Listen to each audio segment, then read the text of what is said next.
Assalamualaikum warahmatullahi wabarakatuh. Selamat datang di kelas ilmu perundang-undangan. Ya, ini adalah pertemuan pertama dari rencana pertemuan kita untuk satu semester ke depan.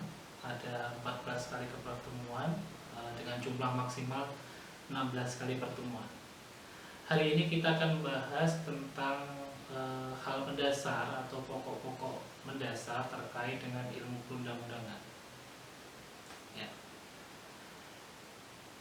Untuk hal pertama yang kemudian kita bahas adalah ada pertanyaan mendasar yang kemudian harus dijawab oleh teman-teman. Yang pertama adalah apa sebenarnya perbedaan antara modifikasi dengan kodifikasi? Ketika kita bicara modifikasi, maka itu adalah memodify atau merubah suatu dari bentuk awalnya yang berbeda menjadi sesuatu hal yang berbeda. Dalam konteks ilmu perundang-undangan, modifikasi adalah merubah peraturan yang sudah ada menjadi peraturan yang berbentuk lain. Ada penambahan satu pasal atau penambahan dua pasal. Nah, ketika kita berbicara kodifikasi, maka kita berbicara mengenai mengumpulkan sejumlah aturan-aturan yang tercecer menjadi satu aturan yang bersifat tunggal. Sebagai contoh adalah ketika kita berbicara mengenai persoalan-persoalan kode etik mahasiswa yang ada di lingkungan IAIN Tulungagung, ada kode etik berpakaian, ada kode etik untuk mengirim pesan kepada dosen, ada kode etik terkait dengan masalah jam kehadiran dalam ruang kelas. Jadi ada sejumlah kode etik yang tercecer-cecer itu kemudian dijadikan satu, maka itulah yang disebut dengan kodifikasi.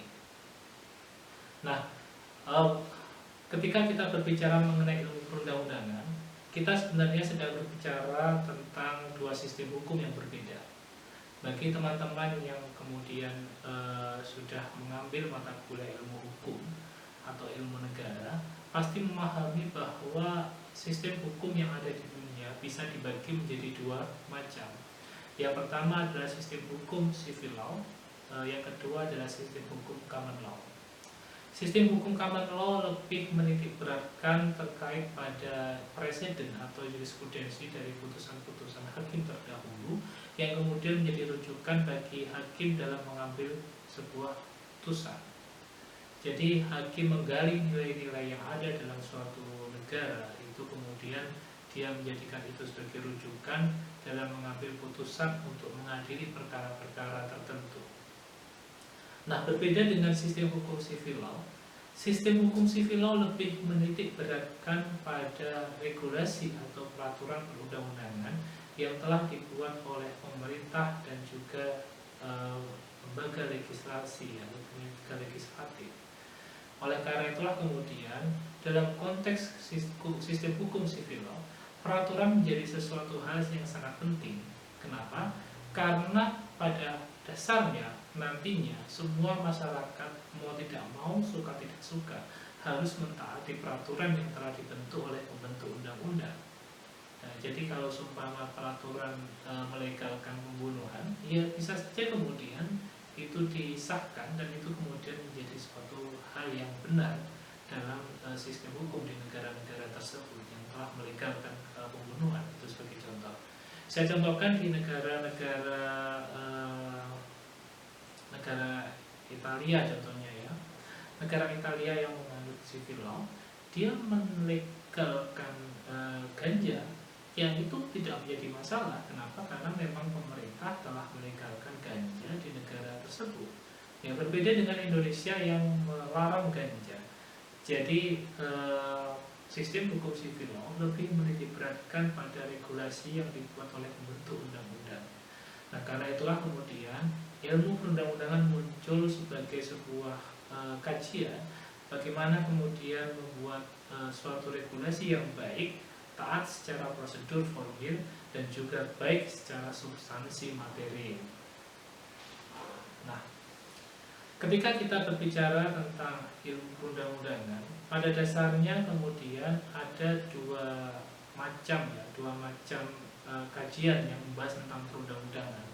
Yang pertama adalah teori perundang-undangan atau dikenal dengan Gesetzgebung teori, yang berorientasi pada mencari kejelasan dan kejernihan makna atau pengertian-pengertian Begriffsforming yang bersifat kognitif. Ya. Yang kedua adalah ilmu perundang-undangan atau Gesetzbuchlehre, yang berorientasi atau bertujuan pada melakukan perbuatan dalam hal pembentukan peraturan perundang-undangan dan bersifat normatif atau Handlungsproprietär. Ya, jadi ketika kita berbicara mengenai kajian perundang-undangan, ya pada dasarnya tidak pernah terlepas dari dua hal itu. Yang pertama adalah teori perundang-undangan, yang kedua adalah ilmu perundang-undangan. Nah, ketika kita berbicara mengenai ilmu perundang-undangan sebagai sebuah instrumen penting dalam negara dengan sistem hukum sivil law, maka ada beberapa aspek yang kemudian harus kita perhatikan. Yang pertama adalah terkait dengan dasar perundang-undangan. Ya, bagaimana kemudian peraturan itu dibentuk dan bagaimana alasan-alasan kenapa peraturan itu dibuat, itu kemudian harus diperhatikan oleh si pembentuk undang-undang. Saya contohkan adalah ketika teman-teman ingin membuat peraturan terkait larangan untuk membuang sampah di sembarang tempat, tentu saja ada dasar-dasarnya yang kemudian menjadi alasan bagi teman-teman untuk membuat aturan tersebut. Sebagai contoh adalah banyak sekali penyakit yang disebabkan oleh sampah yang dibuang tidak pada tempatnya. Atau kemudian teman-teman bisa mengutip salah satu kaidah usul fikih yang kemudian dikenal dengan kebersihan adalah sebagian dari iman, nafidatun minal iman. Atau kemudian teman-teman bisa melihat terkait dengan aspek-aspek yuridis ya, bahwa hak lingkungan yang bersih adalah hak konstitusional yang diatur dalam konstitusi. Nah, jadi ketika teman-teman buat peraturan terkait dengan masalah kebersihan, terkait dengan masalah membuang sampah di tempat, pada tempatnya, itu teman-teman harus memperhatikan dasar-dasar dari pembentukan aturan tersebut. Nah, itu adalah bagian dari kajian terkait dengan ilmu perundang-undangan yang akan kita pelajari selama 1 semester ini. Yang kedua adalah terkait dengan masalah proses perundang-undangan. Ya. Jadi ketika kemudian kita bicara sebuah peraturan, itu tidak mungkin jatuh dari langit, atau tidak mungkin kemudian langsung muncul peraturan itu dengan tiba-tiba. Ada proses pembentukannya. Ya. Jadi ketika kita bicara tentang proses, tentu saja itu bicara tentang tahapan. Ya. Kalau kita mengacu pada Undang-Undang Nomor 10 Tahun 2004 dan Undang-Undang Nomor 12 Tahun 2011 tentang pembentukan peraturan perundang-undangan, ada fase-fase yang kemudian harus ditaati dalam proses pembentukan peraturan perundang-undangan. Yang pertama adalah yang dikenal dengan perencanaan. Ya, jadi semua regulasi yang kemudian diterbitkan di Indonesia yang didasarkan pada Undang-Undang Nomor 12 Tahun 2011 pasti sudah direncanakan terlebih dahulu. Tidak mungkin muncul tiba-tiba. Ya, kalau kemudian muncul tiba-tiba, ya berarti itu tidak taat terhadap kajian, tidak taat terhadap ilmu perundang-undangan dan tidak taat terhadap Undang-Undang Nomor 12 Tahun 2011.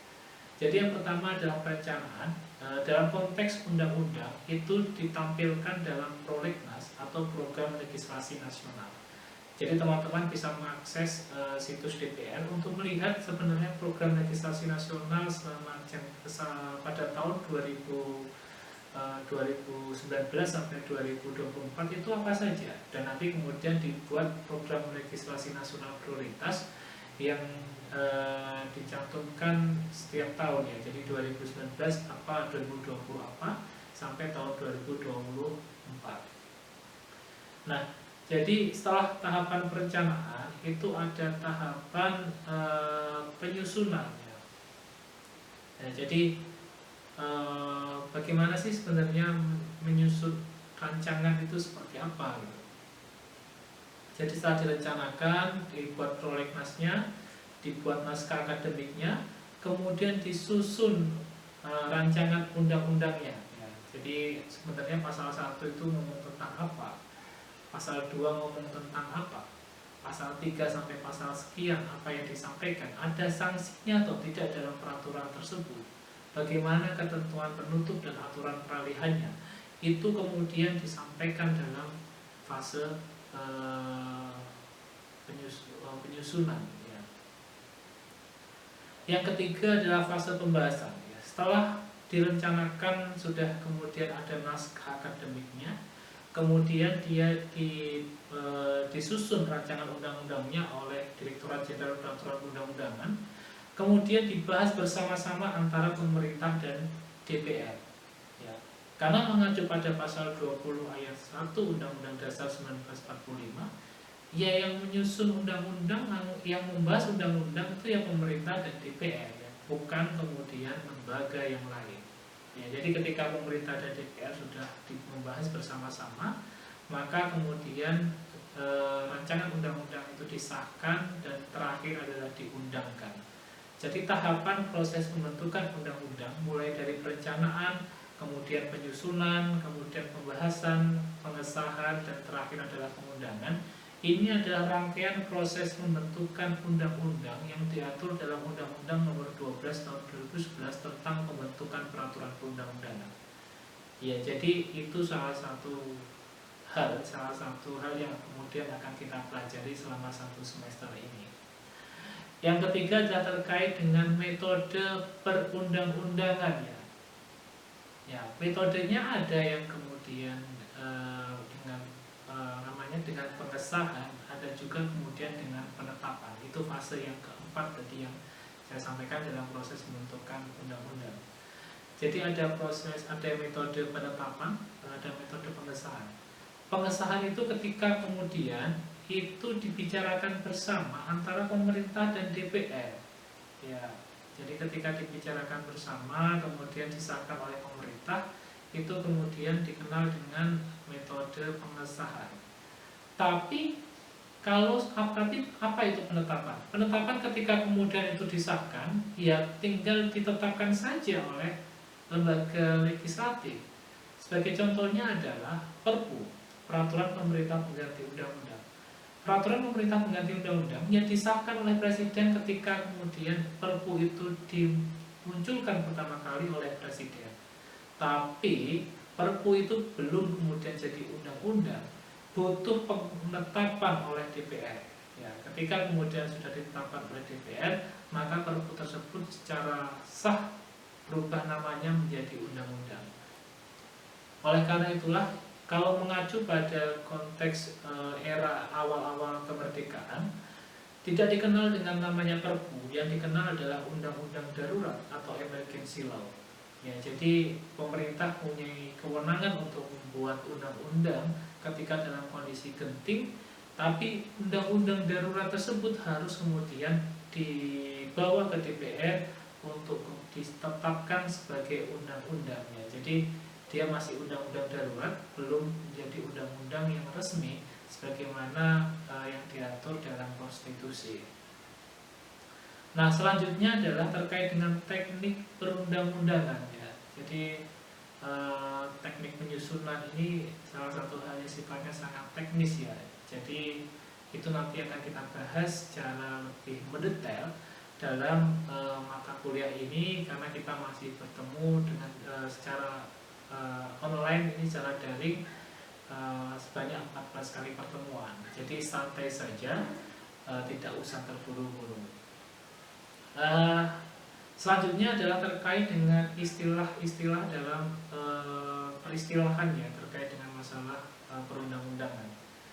Jadi ada yang disebut dengan legislation. Legislation itu adalah pembuatan undang-undang, ya. Jadi kalau legislasi itu pembentukan undang-undang, kalau legislatif itu badan pembentuknya, ya. Jadi teman-teman jangan sampai tertukar antara legislasi dengan legislatif, ya. Kalau legislasi adalah pembuatan undang-undangnya, kalau legislatif itu adalah instansinya, ya. Itu teman-teman perhatikan, nanti akan kita sering gunakan dalam perkuliahan ini.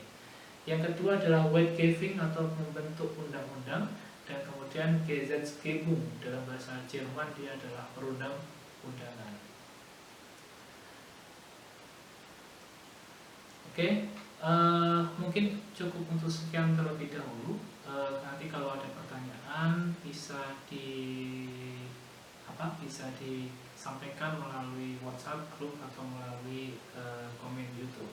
Jadi teman-teman, saya mohon untuk aktif dalam perkuliahan ini. Kenapa? Karena perkuliahan dengan sistem online menuntut keaktifan teman-teman. Jadi saya hanya bisa menyampaikan sedikit materi dan kemudian teman-teman bisa aktif untuk bertanya dalam perkuliahan ini. Terima kasih. Wassalamualaikum warahmatullahi wabarakatuh.